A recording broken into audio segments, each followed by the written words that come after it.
pursued me. It was just this thing that just sort of I carried with me for a very, very long time, and I got started in it once I decided I wanted to do it and really focus on it. I just started networking, meeting people, and here I am. Love is about that time. Make me feel mighty real. Make me feel mighty real.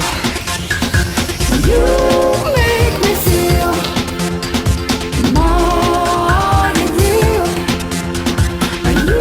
He's great. He's great, and I really have watched him blossom as an artist from when we started this album late last year. I met him as sort of an actor in the video, and then I've seen him on the dance floor, which is my favorite place to see Xavier, and he's a singer also, so I have a lot of respect for his versatility.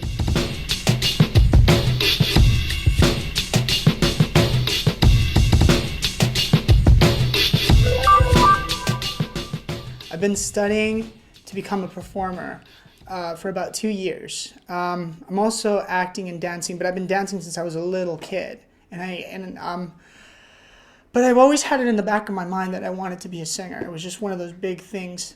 So about 2 years ago, I just decided that, I was going to move in that direction. I think his enthusiasm to really just push forward, to make himself grow.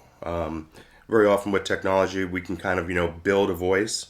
There's a lot of pop, songstresses are perfect examples of that. And rather than just rely on those things, he decided to really just kind of grow, become a really good singer. This one actually I don't have any beatboxing. I mean, I did like the singing part. You did that? The vocals. Personally, I see him going pretty far just from his commitment alone. It doesn't matter if everyone around the world is gonna love his stuff, but I think just him alone, he's gonna be able to push himself pretty far.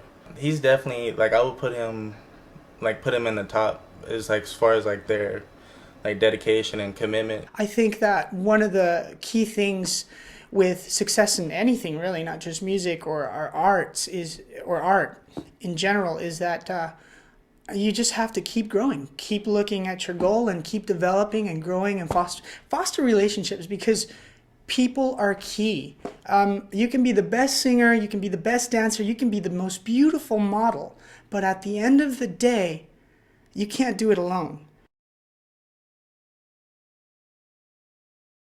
Growing up, I listened to a lot of disco, funk kind of stuff, Lips Inc., Funky Town, and just a lot of that stuff, and Sylvester was thrown in that mix. And for whatever reason, that song, You Make Me Feel Mighty Real, I'm getting chills right now. Just thinking about it, there's something about that song that I really, really loved. I go way back to the day of Sylvester, actually, and Megatone Records, and this was a joy when Xavier brought Mighty Real, to the table, and we decided to cover that and give it a modern spin. Make me feel mighty real. When you're dancing, make me feel. Well, I am a bit of a disco whore myself, and so I was familiar with the song, maybe not so much for everybody else in the video who are significantly younger than me, but I thought it was a great tribute to Sylvester, and I thought he stayed true to the song and yet made it his own at the same time. When you're dancing, make me feel. Good take.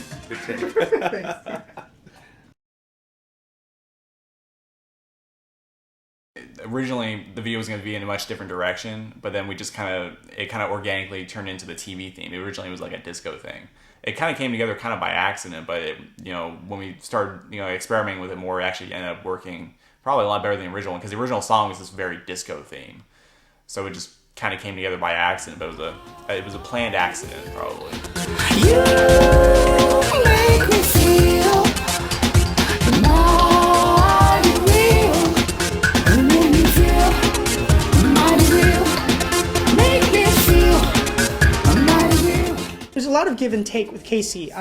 You don't come into a project alone, so you always have to have this mindset that you have to compromise certain things. I had a very different idea for the video, and when I approached Casey, he, of course, had his own ideas for the video. We sort of married them. Mighty Real was mighty fun from beginning to end.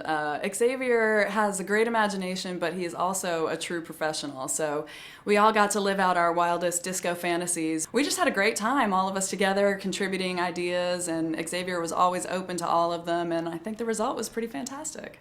If a music video is done right, it can, make someone become a fan of a song, or even of a full artist, even if they don't even like the song. Like one of my favorite directors is Mark Romanek. He made all sorts of music, influential music videos, and I've bought many songs on iTunes just because the music video for it was so great.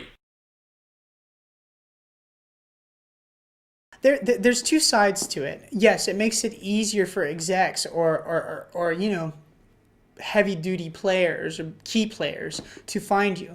And it also makes it a lot easier for you to find your fan base. But then there's also the part where if you're, I say this very lightly, but if you're not really up to par, it also can be a very rude awakening. It lets everybody have a voice, whether it's a good quality product, in which case they'll find out soon enough.